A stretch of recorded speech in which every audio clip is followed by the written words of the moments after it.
Hello, Joe here from Infiniti of Tacoma. Today I'm going to tell you about this beautiful 2020 Subaru Outback Premium that we have for sale. We took this one in on trade for a brand new Infiniti. Some of our nicest pre-owned vehicles come in on trade for new Infinitis, and this Outback is no exception. It's actually in pretty close to new condition itself. 2020, only 10,541 miles. As great as a vehicle as it is, you know, you can't blame the people for wanting to upgrade to an Infiniti. You know, Infiniti is a luxury brand, very nice cars. You know, it's probably in a lot of ways nicer than this Outback.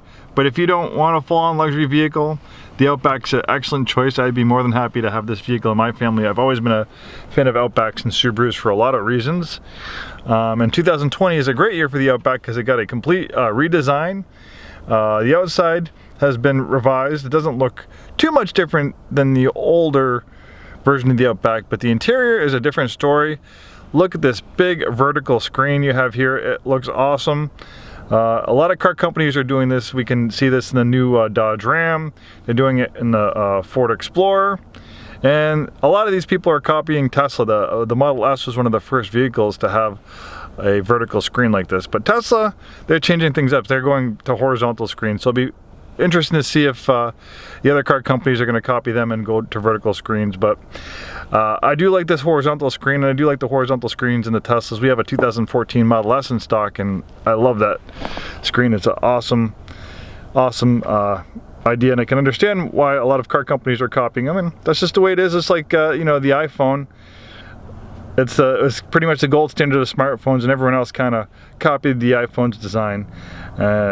So we have this nice vertical screen. You can operate, you know, most of the settings of the vehicle. Keeps the dashboard nice and clean. You have that button right there to get into the screen, the other screen where all different settings and apps. So it has Apple CarPlay, Android Auto, the navigation system, radio.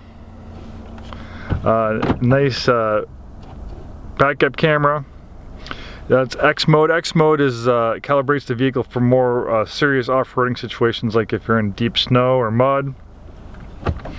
With about 8.7 inches of ground clearance, the Outback is a very capable off-road vehicle. Obviously, you're not going to go rock crawling like you would in a Jeep Wrangler.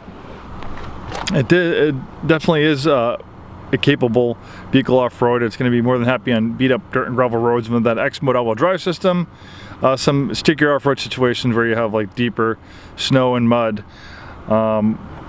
Adaptive cruise control is on this Outback. We have lane departure warning. Actually, I don't think this one has lane departure warning. But we also have Ford collision warning, Ford emergency braking. It has a keyless ignition with push button start, electronic parking brake. Nice design cabin. I like the synthetic leather and stitching they have in the door. Nice premium cloth on parts of the dashboard and on the doors.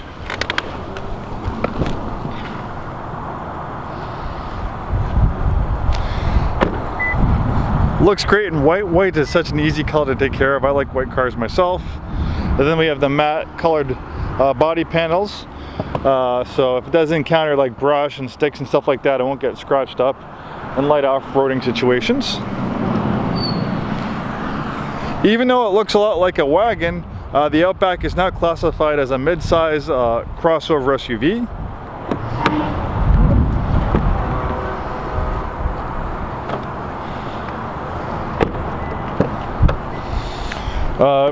So being a mid-size, you have lots of interior space. I'm 6'2". I had that front seat adjusted for my height. I have a ton of legroom back here.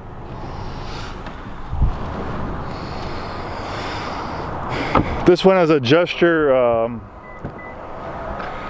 activated rear power liftgate. You have a cargo area protector, all season mats, and then we have cargo area protectors in the back of the seats. These handles here to fold the seats down. Definitely a lot of cargo space for the Outback. Again, because it's a mid-size versus a compact. As a tow hitch, obviously not going to do some heavy-duty towing, but it can probably tow a couple thousand pounds without any issue. Or if you want to put a bike rack back there, that'd be pretty useful. Subaru's symmetrical all-wheel drive system does great in the wet, slippery weather we have here in the Pacific Northwest. That's probably a big reason why Subarus are very popular out here. Whenever I go to outdoor areas, like I remember I was at Mount St. Helens in the springtime when the snow is melting, a lot of backcountry skiers and snowboarders, snowshoers. I kid you not, half the vehicles in the parking lot, there's quite a few, are either Subaru Foresters or Subaru Outbacks. Obviously, these products really strike a chord with the outdoor lifestyle of the people who live out here in the Pacific Northwest. And you have this 2.5 liter Boxer 4-cylinder engine. It's flat 4 engine's a great engine. It's compact, very fuel efficient. You should get over 30 miles per gallon on the highway. Pumps out about 180 horsepower.